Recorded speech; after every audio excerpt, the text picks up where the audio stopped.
Avatar is the quintessence of the world that produced it. We may or may not know what the real is, but what we do know is that the real is never enough for us. Every death requires a resurrection, a sacralization. James Cameron's cinematic masterpiece is a glowing confirmation of something Baudrillard speaks of in Simulacra and Simulation. Namely, that the only thing that matters about the real is how well it's lit.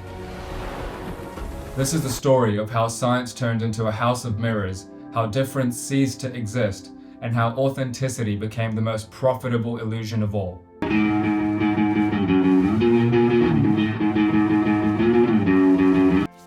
In the chapter called Ramses, or the Rosy-Colored Resurrection, the first point Baudrillard makes is that exposure collapses realness. Much like toothpaste that won't get back into the tube, once you shine floodlights on something, you can't really reseal it. So think of Avatar. From the vantage point of the Na'vi, the humans arrive like alien scientists with spaceships. They bring floodlights and scanners and completely expose the entire world. They want to understand the Na'vi so that they can tame them, so that they can mine Ubertonium, which is the mineral that they've actually come here to extract. But every time they perform an act of understanding, the Na'vi somehow turn more synthetic. Ecology on the planet of Pandora is increasingly comprehended by the humans and now digitized and cataloged. It's not a lived reality anymore, it's simply a data point. Even the previous symbolic order that once constituted the tribe, the closed circuit of meaning that they inhabited, is now referred to simply as those blue spiritual creatures that are in touch with nature and whatnot.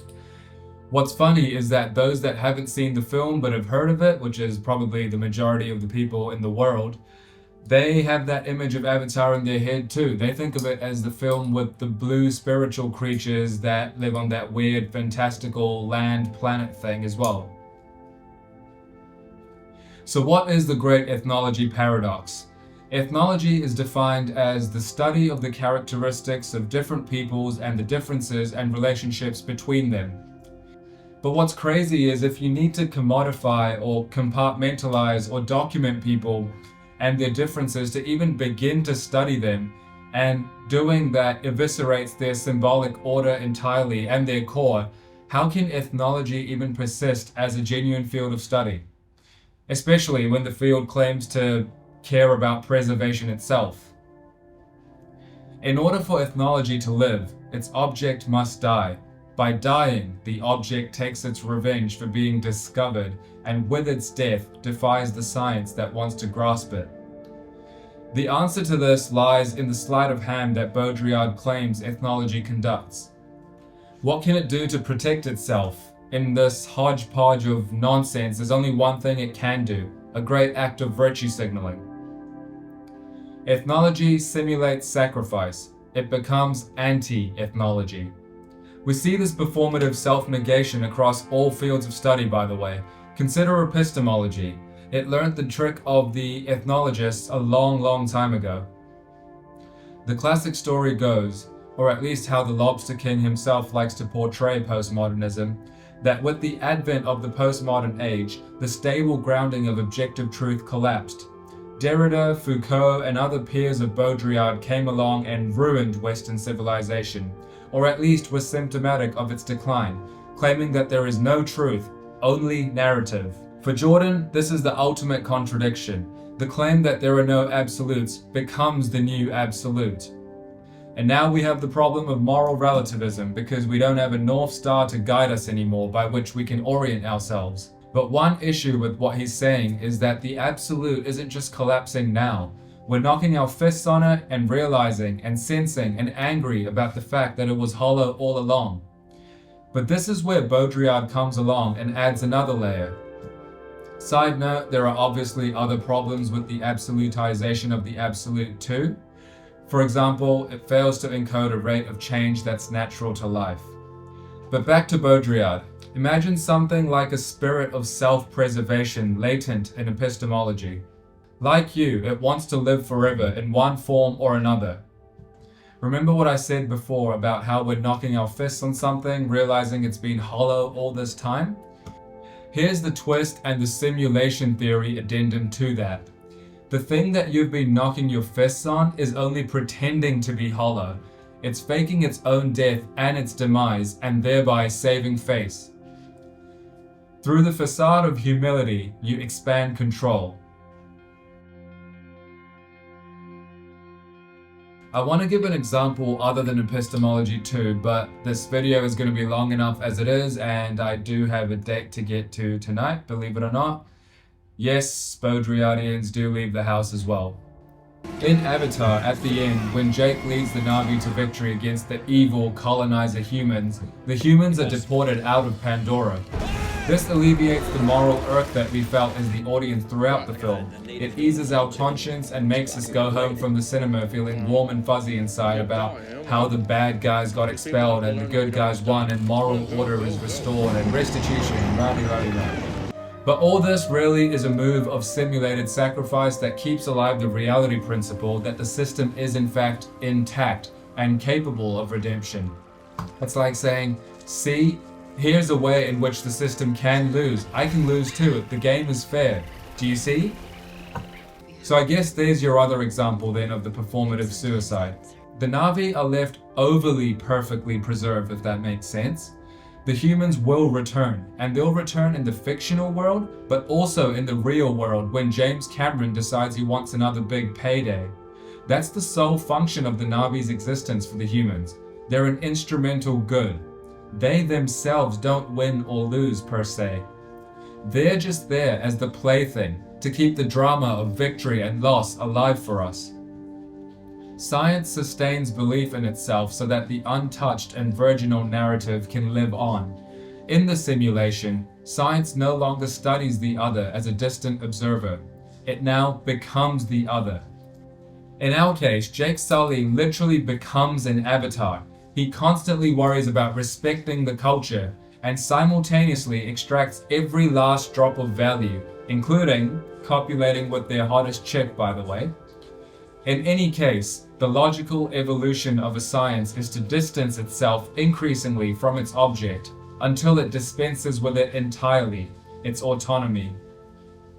Overall, that's what Avatar is to me, a glowing replica that on the surface is more the thing than the thing itself. Think of porn. I won't expand on that, just think of porn.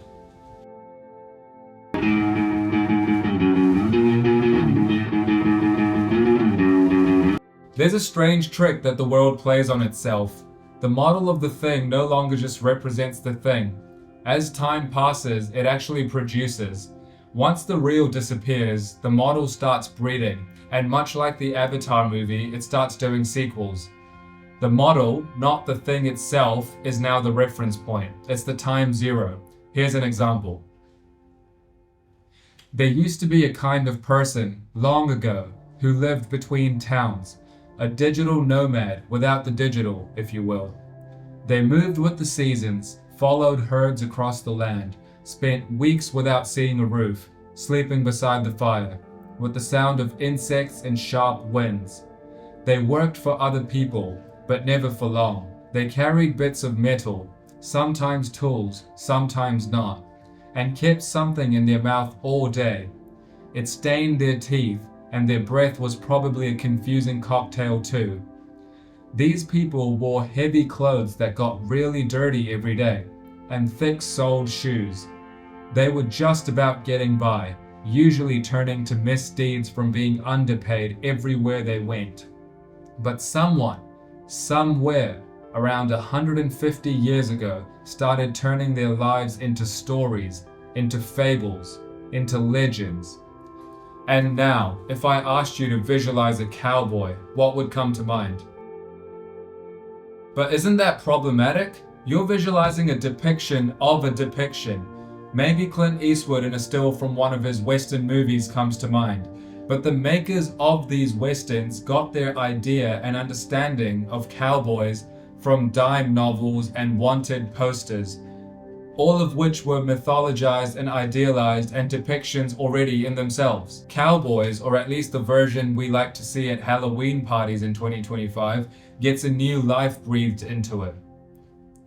Of course, These savages are posthumous.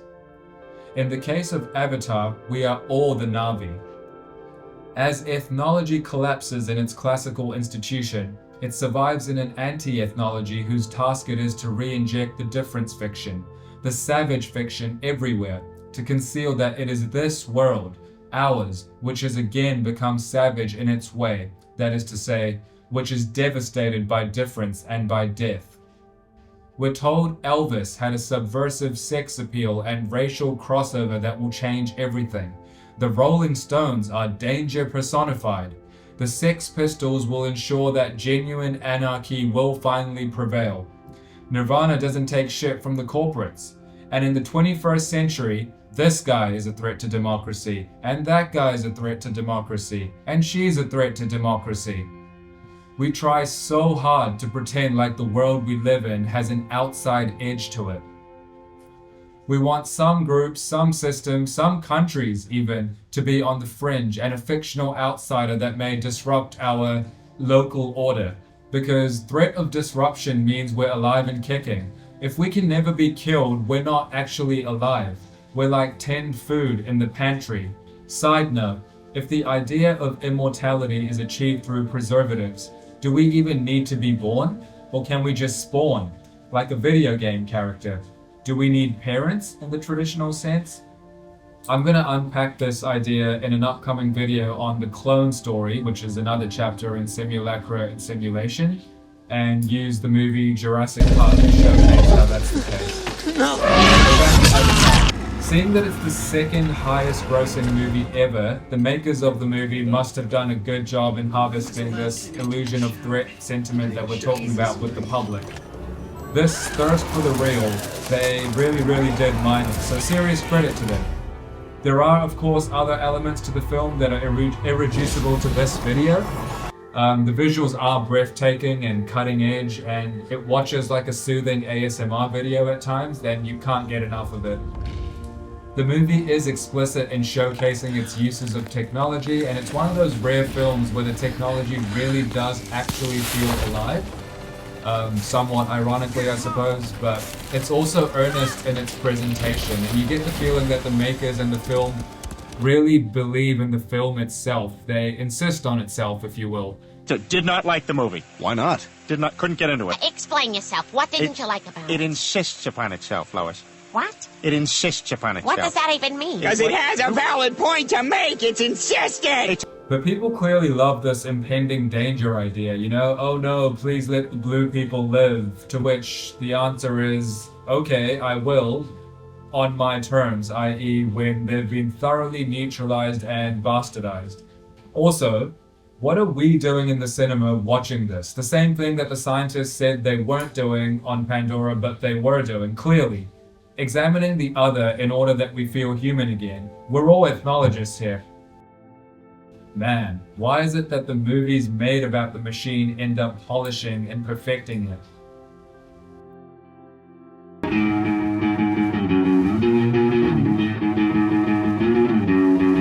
A trend you may have noticed amongst people you know, talk with, or even engage with online is that the idea of belief has changed fundamentally in our modern times. In a past century, belief may have meant a kind of submission or a sacrifice of the self. To believe something was to dwell in it, to inhabit it. And the other way too, it indwelled and inhabited you. You lived in accordance and concordance with your belief. Today, belief kind of feels like a chain of reasoning that we hold away from us at arm's length, ready to discard if it no longer reflects back to us the kind of reality we wish to see. It's basically just a glorified echo chamber. It may sound like a bit of a silly example, but even consider how this seeps into our everyday language. We use phrases like, "I'll believe it when I see it." But if something is visible, empirically present, and therefore by our modern worldview, verified, then where exactly is the belief part in all of that? Is it a case of the modern human's condition that we require that level of stimulation and constant reassurance to uphold our belief in something? Today we scoff at how once upon a time humanity was easily swayed by controlling religious systems who scared them into believing into the supernatural. We pride ourselves in having graduated over our primitive past, But there's a problem deeply rooted in this. If the accusation is that we don't want to put stock in the imperceptible because I'll believe it when I see it, what happens to the symbolic realm as a whole? So if the imperceptible no longer holds sway over us, does the perceptible shoulder a greater burden? Probably, until technology gets its act together and finds a way to register, measure, or monitor imperceptibility. Post-Descartes, we seem to all be running around like headless chickens, searching for a guarantee of meaning, some sort of a bedrock on which all of our other foundations can rest. In the postmodern age, in the time of Baudrillard's writing, that foundation underneath our feet was well and truly giving way, if not had been swept away already. There is a civilizational level panic setting in as we realize the elusive nature of belief, fiction, truth. Now it's as if we can only register what bombastically assaults all our senses at once, only what jolts the nervous system hard enough to announce its existence to us. Pin it down before it slips away again. In the Ramses chapter, Baudrillard writes, "Our entire linear and accumulative culture collapses if we cannot stockpile the past in plain view. To this end, the pharaohs must be brought out of their tomb and the mummies out of their silence. To this end, they must be exhumed and given military honors." A bit later, he continues, "We require a visible past, a visible continuum, a visible myth of origin, which reassures us about our end, because finally, we have never believed in them." This sentiment has translated into our collective myth-making as a world. I'm not saying that what we call entertaining isn't entertaining, but it is also a desperate expression of stockpiling the past. I think no movie does a better job of doing this than Avatar. It utilizes cutting-edge technology, it renders up a fictional, untouched world that we can ooh and ah over, and ooh and ah we do. So again, no shade. But these creatures running around Pandora are a proxy for the indigenous tribes that have been colonized over the years. At bottom, they mean nothing to the colonizers, and why should they? But also, they're simultaneously of inestimable worth because they guarantee that the colonizers' efforts and exploits have some sort of underlying meaning to them. Baudrillard illustrates something similar using the example of the Native Americans and the early Christians. He writes, "In the same way, Americans flatter themselves for having brought the population of Indians back to pre-conquest levels. One effaces everything and starts over. They even flatter themselves for doing better, for exceeding the original number. This is presented as proof of the superiority of civilization. It will produce more Indians than they themselves were able to do. With sinister derision, this overproduction is again a means of destroying them. For Indian culture, like all tribal culture, rests on the limitation of the group and the refusal of any unlimited increase, as can be seen in Ishi's case. In this way, their demographic promotion is just another step towards symbolic extermination."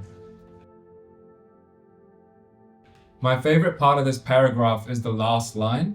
Demographic promotion is just another step towards symbolic extermination. Diversity, equity, and inclusion folk will tell you that there's more to it than that, but I assure you right now, right here, that there isn't. The point is, you can't return to authenticity. If museumification, as it's called, aids in exterminating something, demuseumification, which is not a word, I don't know, as he calls it, is nothing but another spiral in artificiality. That's also staged. Museumification was staged, and demuseumification is also staged. The more you try to fix the real, the deeper you fall into simulation as he's describing it. This is not a simulation like the Matrix. That's an illusion that you can simply just plug out of. There's a plugged and an unplugged version. It's as binary and simple as that. This is ubiquitous and all-subsuming. In Michel Foucault's History of Sexuality, he talks about the paradox of sex repression in society. He derides our age for being just the latest incarnation of the Victorian age. And to me, this makes perfect sense. Today, we tax ourselves with a great historical wrong. Foucault's point here is that today's society absurdly guilts itself for having once made sex a sin. But the kicker is, that guilt over our past wrongs actually overtakes the guilt or shame someone may have felt in the Victorian age while having the transgressive sex. Again, extrapolating that same pattern here, today we feel more hatred and derision for someone who is a colonialist or represents colonialism in some way that rubs our modern pathos and sentiments the wrong way than colonialists felt toward their actual subjects. The net hatred between groups is somehow unwittingly or wittingly higher, not lower. The world that James Cameron depicts in Avatar is stunning, is truly stunning visually, to the point of absolute perfection. But isn't that the problem? Every creature is radiant. A tree can't just be a normal tree. It has to be a spectacular bioluminescent freak of nature. Once again, we think we're resurrecting simply by shining floodlights on, by illuminating brightly. And how poetic is it, by the way, that James Cameron went all guns blazing to perfect this illusion of reality of his, and spent such a large portion of the film's budget on developing CGI and stereoscoping filming methods. Baudrillard is probably smiling down from heaven or smiling up from hell at the fact that this is the most expensive movie ever made about ecological purity.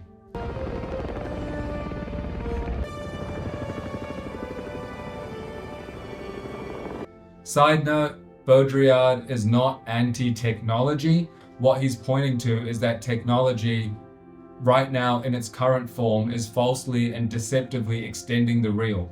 But if that's the only way that we're going to define and run with the definition of technology, then yeah, sure, Baudrillard is anti-technology. Anyway, at the end of Avatar, Jake has his consciousness transferred to Na'vi-ism. James Cameron reckons that this was a broken soldier, now healed by nature. The grand reconciliation with the cosmic.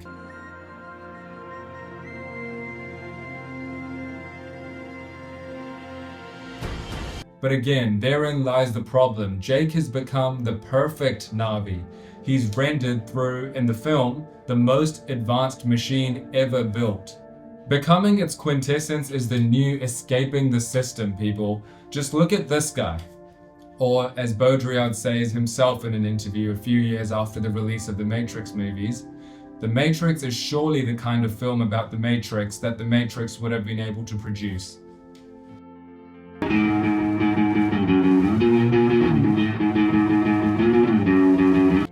On a closing note, I'm reminded of an idea adjacent to authenticity, that of novelty. Authenticity is ontological and associated with depth and coherence. Novelty is temporal and associated with freshness. It strikes me that the only version of authenticity we have available to us in the modern world is novelty. Every new city or every new love we have animates us greatly in the early days. We see some of its imperfections. Sometimes we see all of its imperfections and yet we laugh it off. The place or person's unpredictability, its refusal to conform to code, fills us with life. One of the final lines of this chapter gives this video its title. They are already purged of their death, and better than when they were alive. That's the cruelty and the genius of it all, isn't it? The things we think we care most about societally survive only when bastardized. Having said all that, Avatar isn't the disease here. It's a spectacular film. I just needed a movie to talk about for this video. If you haven't seen it, go watch it. This isn't a paid promotion. It's one of the greatest movies I've ever seen. Go watch it.